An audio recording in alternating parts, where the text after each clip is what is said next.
Kitco News special coverage of the Gold Forum Americas is brought to you by New Pacific Metals and Silvercorp Metals.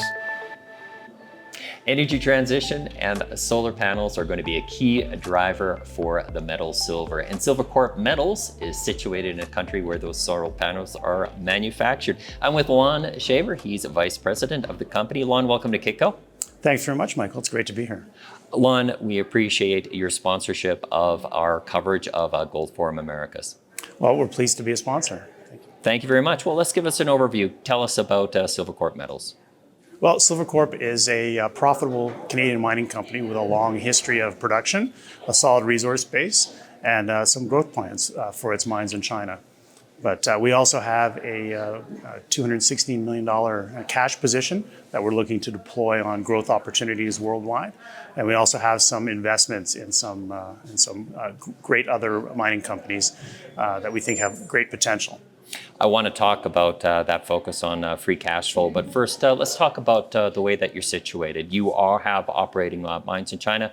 That's somewhat unusual, but tell us what the advantages are of being based there. Well, the advantages are we're really close to our customers, and that's really the customers for all mining companies, which if you're producing concentrates are the smelters. So we're able to deliver our lead and zinc concentrates to smelters within the country on a very efficient basis, get paid good rates for them, and they further refine that into the finished silver, lead, and zinc that is then consumed by those industries that you mentioned.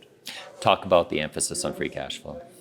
Well, really, we're a company that's focused on making money at all points in the cycle, not just when silver prices are high. So if you look back at our financial results, we've been able to make money and put cash on the balance sheet through operations, not by doing financings, even during the lean silver years.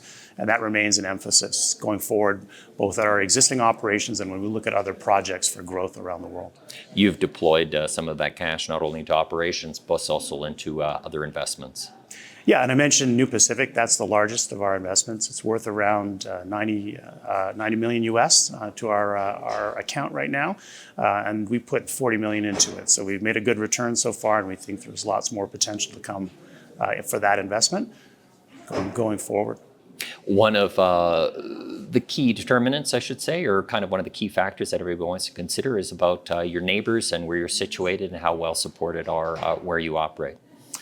Yeah, well, with our mines in China, we have a 17-year operating track record. So we've got good relationships with the communities around us. We try to maximize our purchasing and supplies from the local community. Obviously, we're a big taxpayer in the region. And when we look at things that we've done, we've gotten our mines certified as green mines, which is a government program that basically looks at the sustainability aspects of the mines. So we're very proud of that. And I think we've done some innovative projects and programs with our local communities and in collaboration with them to both provide economic development and to minimize the footprint of our mines. Can you talk about some of the key milestones that have kind of brought up for Silvercorp and then just kind of allow it to grow? What has been kind of talking about either production or the way that you would say that you're kind of most proud that Silvercorp has achieved? Well, I think the greatest achievement is that these mines have been self-sustainable and really deliver that economic value to allow the company to grow.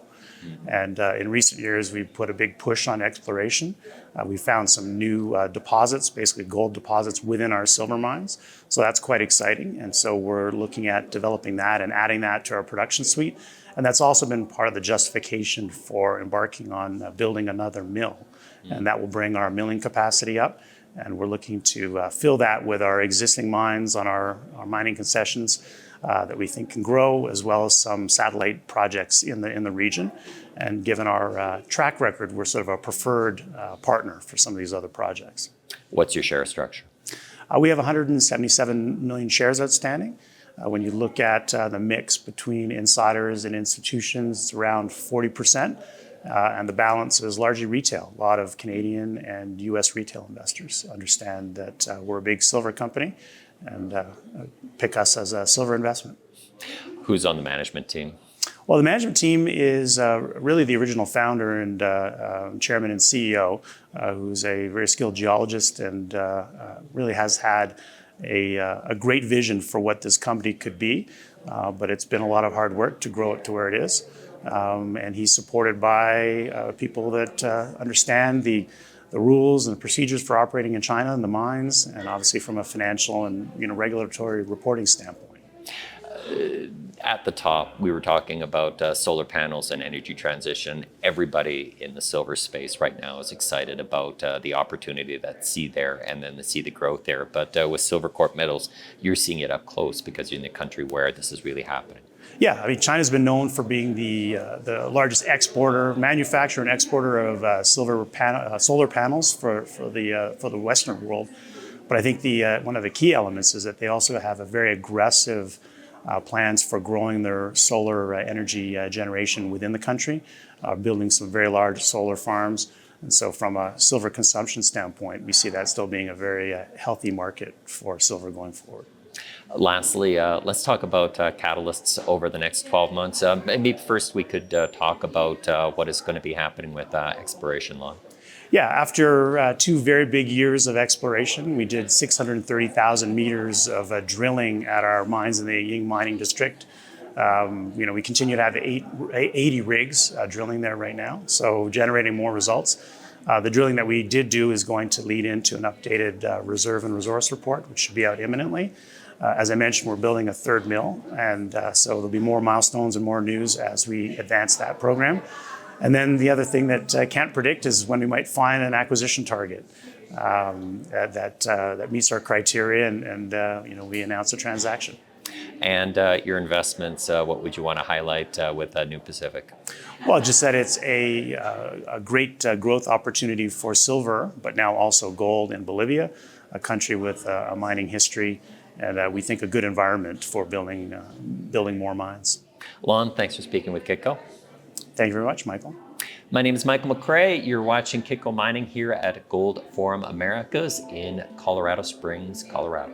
Kitco News special coverage of the Gold Forum Americas is brought to you by New Pacific Metals and Silvercorp Metals.